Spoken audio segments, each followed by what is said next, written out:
All right, what is good, everybody? Welcome to the live stream. And if this is your first time here, let me just do a quick introduction of who I am and what this channel is all about. So, my name is Jay.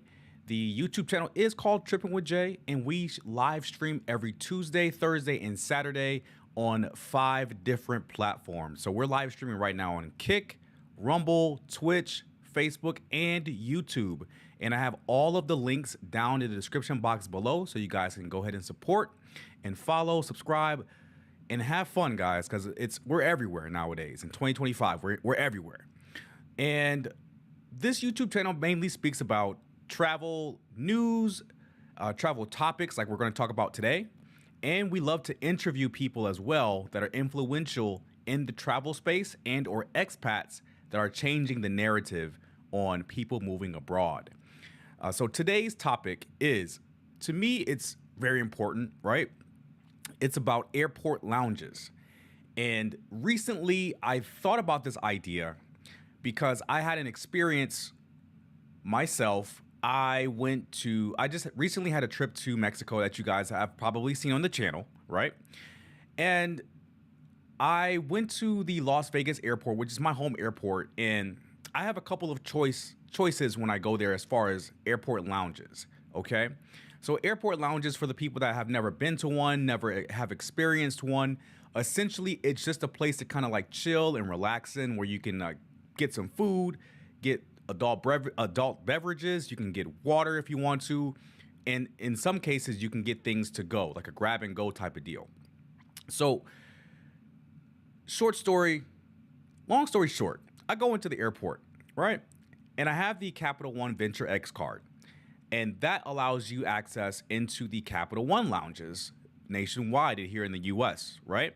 So what I do, I'm like, okay, cool. This is my first time here at the Las Vegas airport since the Capital One lounge has opened. I want to experience it for the first time, right? So I walk up there. I'm like, okay. I see there's a chick up there just like waiting at the front, and she's like, yeah, the lounge is at capacity. I'm like, what? What do you mean it's at capacity? I have like 10,000 square feet, damn near. It sounds like the size of a Costco, but it's not. But it sounded like they had a whole bunch more room than people that I kind of like saw in there. I was like peeking. I was like, oh, wait, are there people in there? Ain't nobody in there.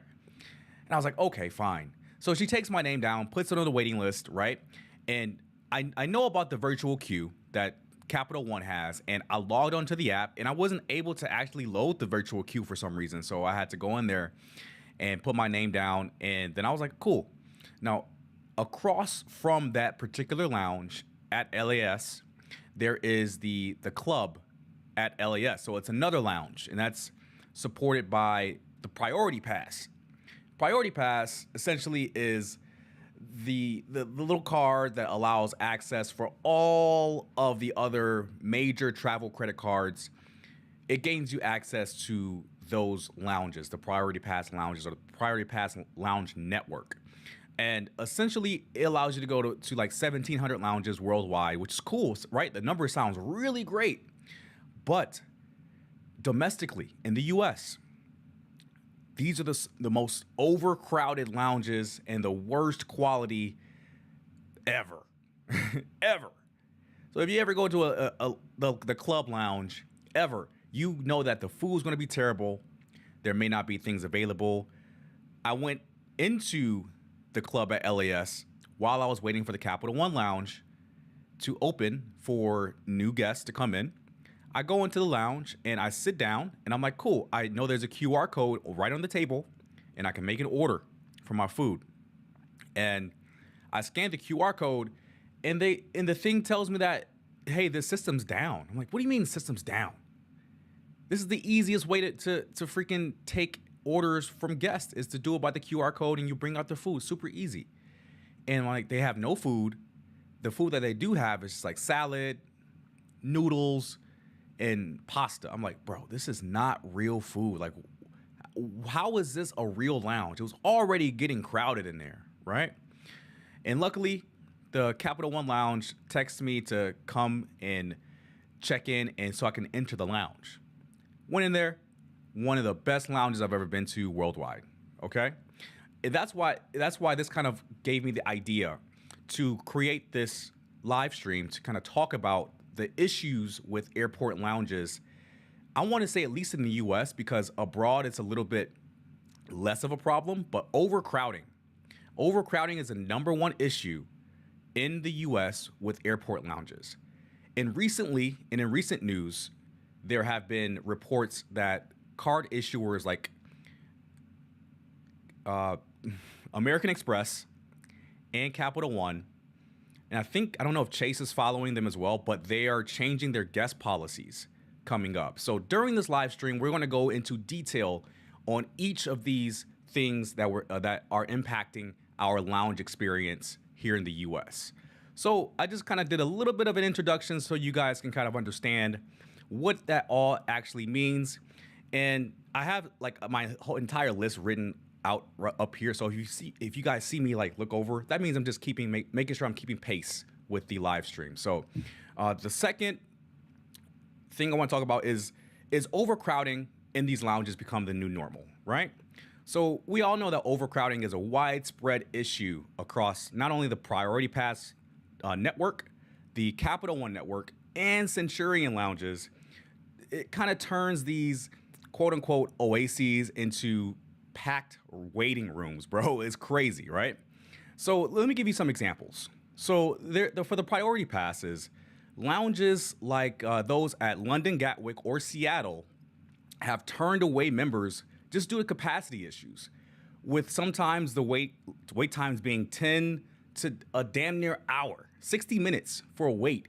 And typically people that are flying domestically, they really don't get to the airport that early. So if this is a domestic flight for you and you have to wait 60 minutes, you might as well just go to the food court and just pay for food, right? You want to eat before your flight, so you want to just get food and go fly.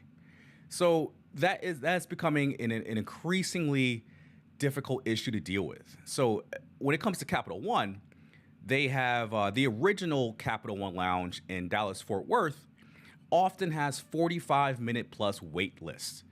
And users do have the option to join virtual queues, but that still adds on to the wait time. And even with Centurion lounges, even with the Amex Platinum being one of the more expensive cards to have with the yearly annual pay that you have to, I think it's $695 now.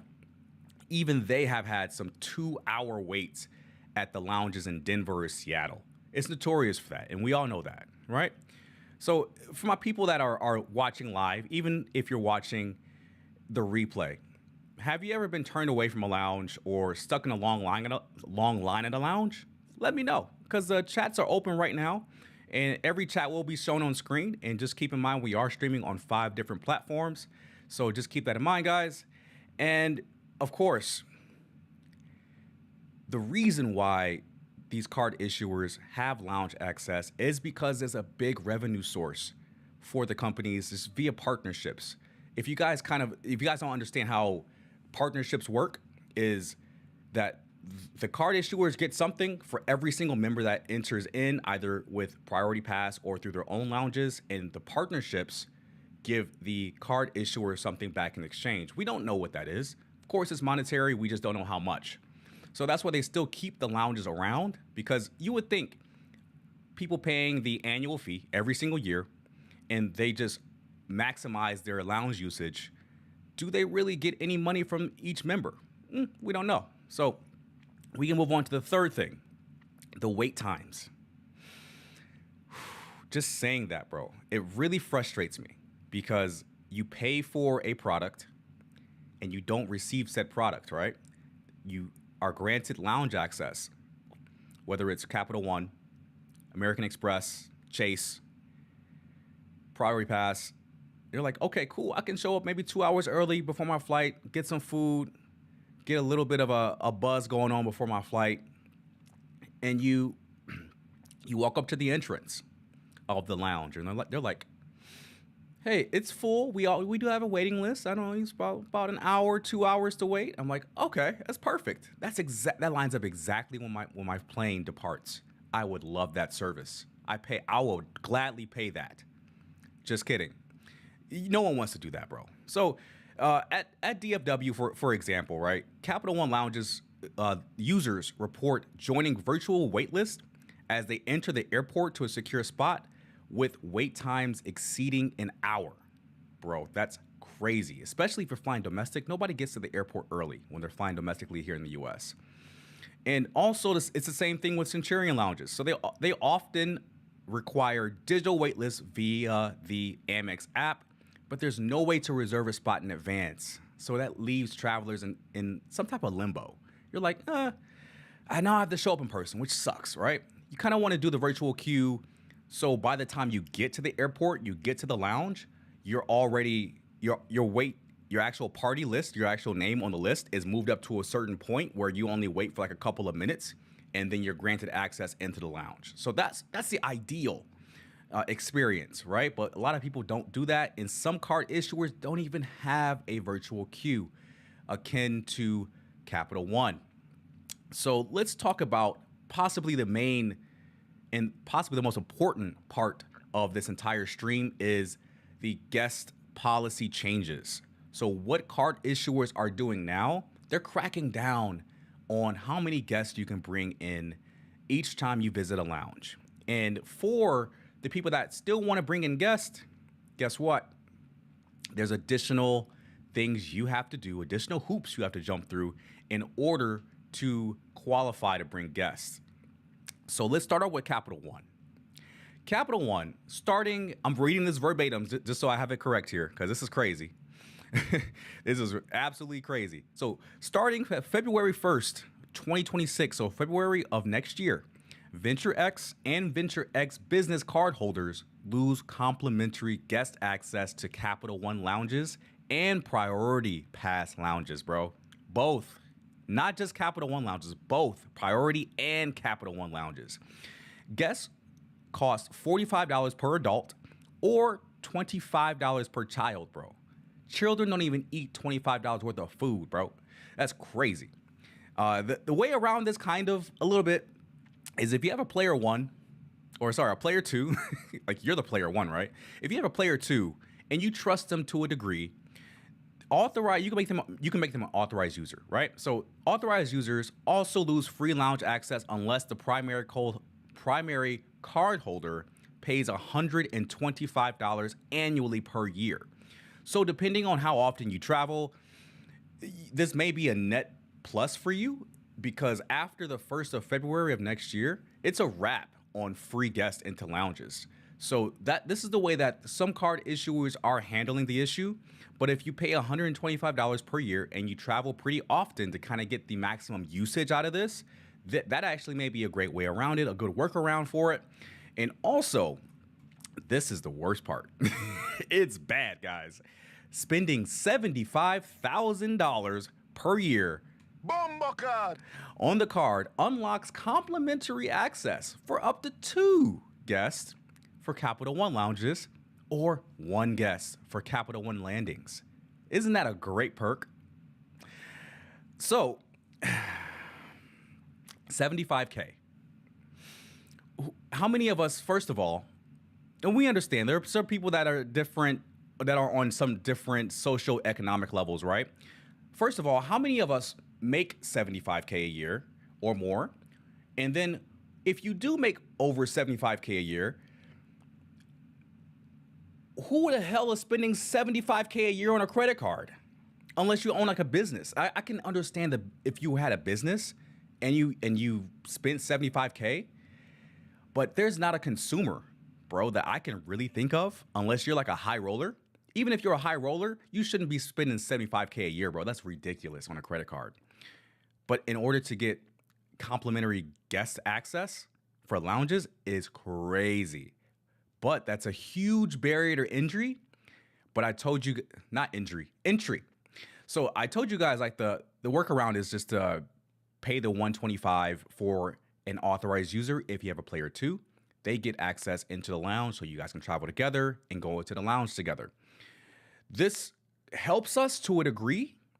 I'm a solo traveler for the most part, so I am not in a position to complain about this. However, I know that it has been an absolute uproar on Reddit in the subreddits with Capital One and Amex with these guest policies changing, right? So this is crazy, but for me as a solo traveler, me personally, I kind of love it because I don't have to wait anymore after February of 2026. It's kind of nice. But for my people that travel with others, it kind of sucks. But I get it. If you have a player two, I told you pay the 125 per year to make them an AU on your account, and then they can come in and go with you. Okay, let's hit up on Amex with the Centurion lounges. So this has been in place on the Amex side for the past 3 years, bro, since February 2023. So Amex Platinum and Business Platinum card holders pay $50 per adult or $30 per child per guest unless they spend $75K again per year on the card for free guest access. Centurion card holders and corporate platinum card holders still get 2 free guests. So that means if you have the Centurion card, that means you're already spending over $75K a year. So that makes sense to include that perk already without any additional spend. Okay. So with that, they do have a partnership with Delta, and they have the Delta Sky Miles Reserve card.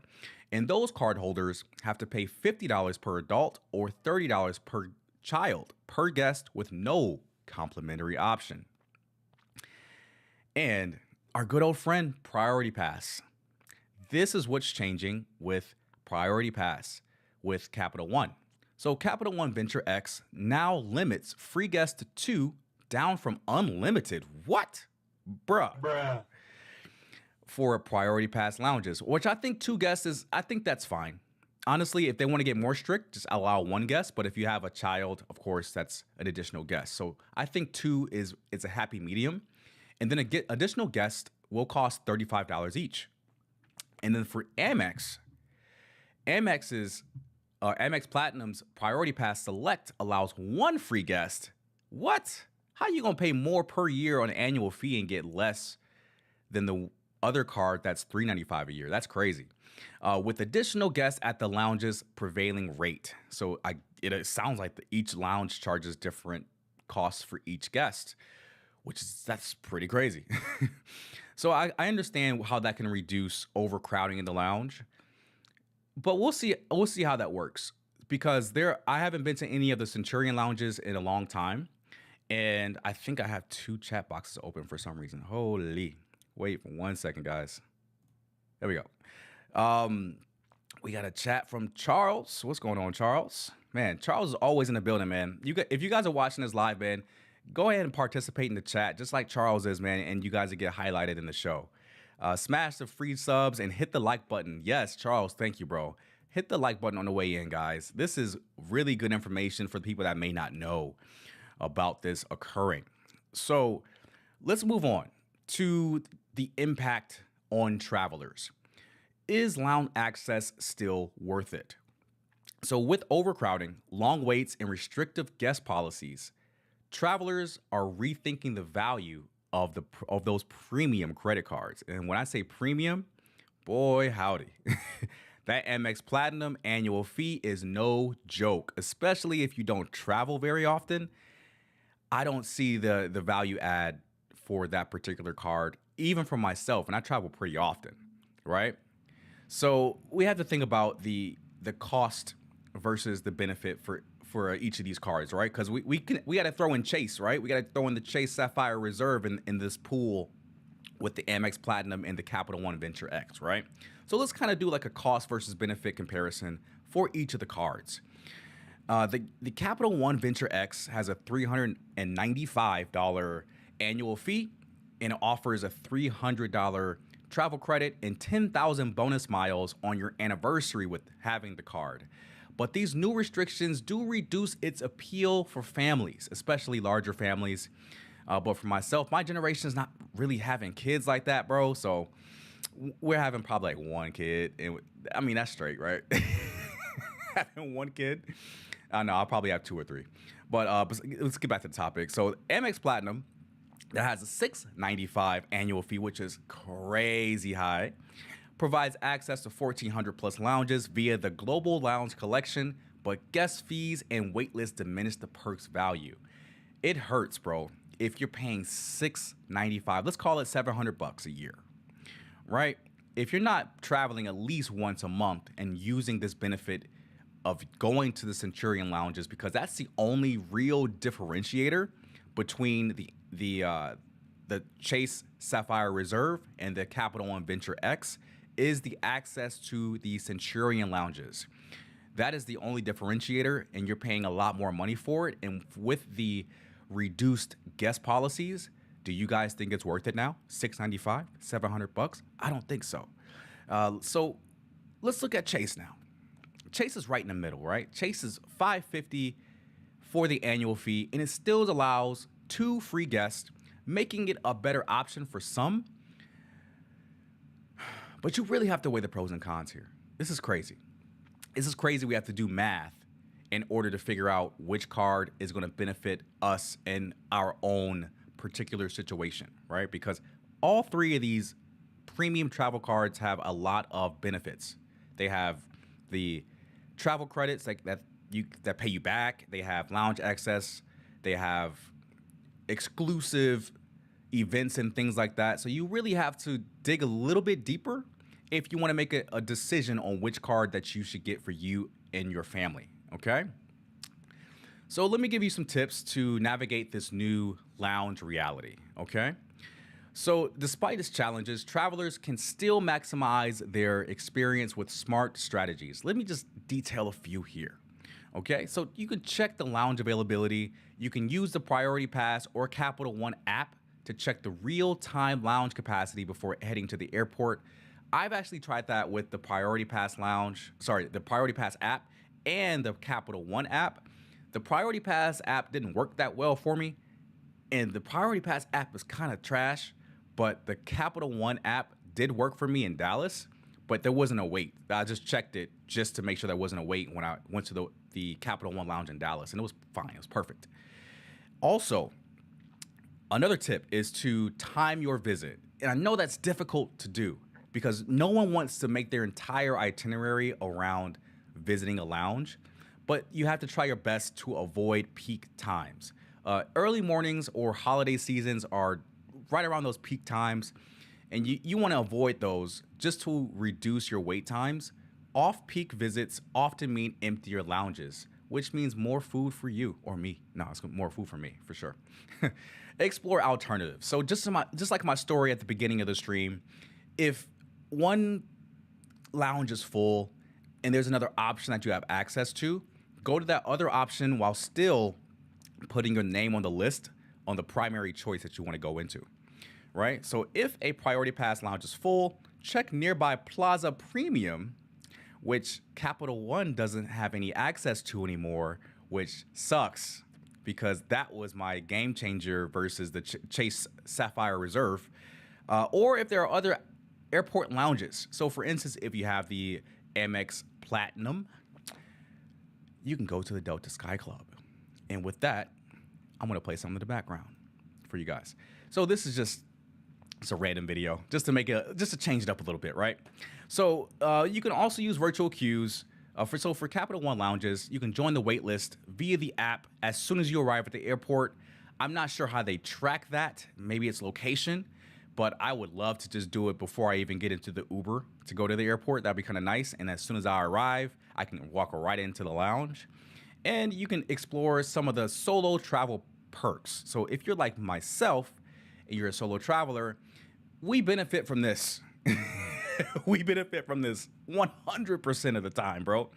And I know it sucks for people that have families or have a player 2 that don't want to pay additional fees to get into the lounges, but this is just how things are going. This is how they're going to be battling the lounge capacity issues that have been happening at these airports for a very, very freaking long time, bro. This has been my #1 complaint about airport lounges is overcrowdedness. Even if I squeeze myself in there, I'm like shoulder to shoulder trying to get food at the buffet, bro, and then struggling to find a seat. It's getting crazy. So I'm low-key glad they're doing this. so they can actually control these crowds, right? And let's kind of wrap things up here, okay? So what's the future of the airport lounges? What's next? Lounge operators are responding to overcrowding, but do you guys think their solutions are enough? I don't know. I think so. Me personally, solo traveler here, no kids, no family. Yeah, this is it, bro.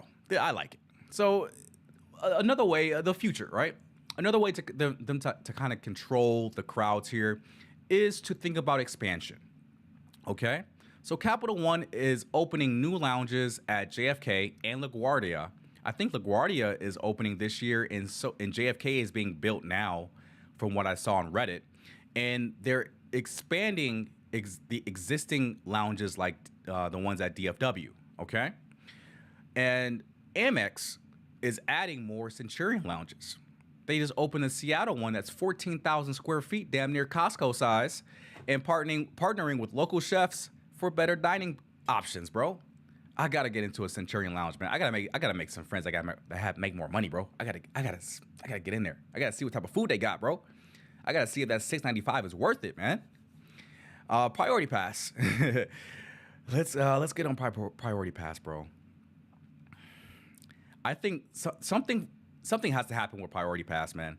Every single domestic Priority Pass lounge or the club lounge that I've been to in the USA is absolute garbage juice.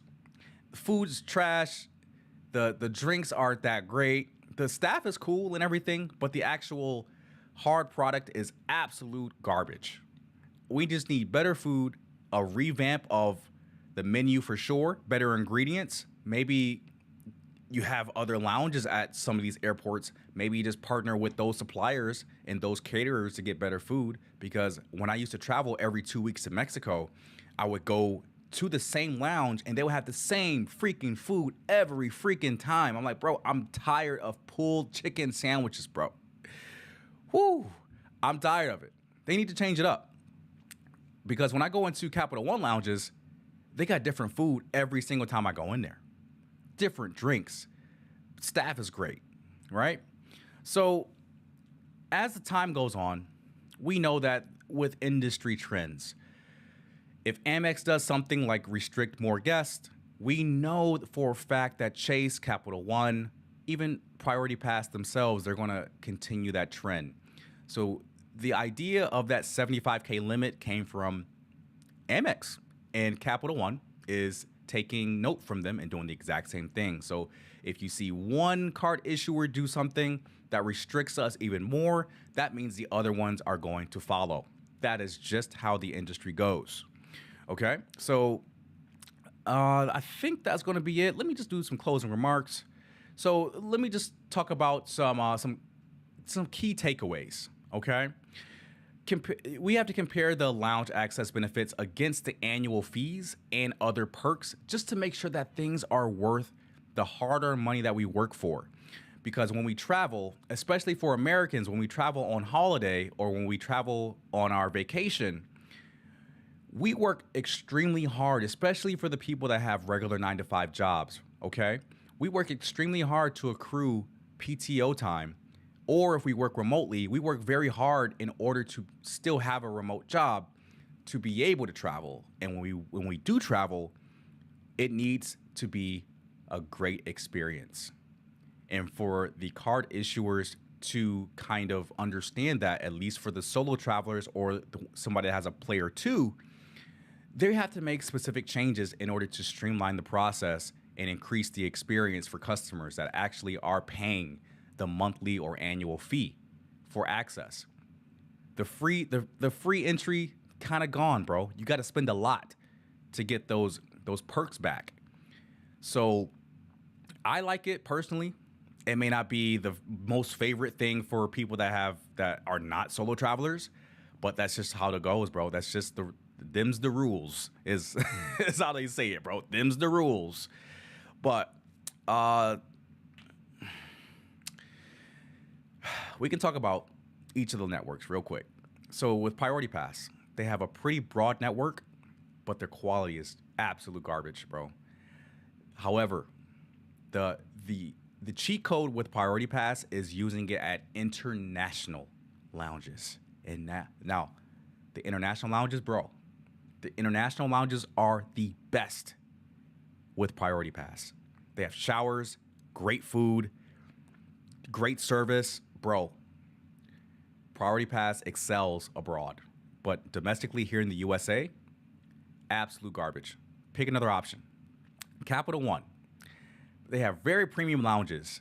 I love Capital One lounges, but they are very limited in locations and with the new guest fees that I love, it may restrict some people from accessing the lounges. And then with the Centurion lounges, they have a very luxurious experience, but have very high fees, bro. Like diabetic sugar content level high fees.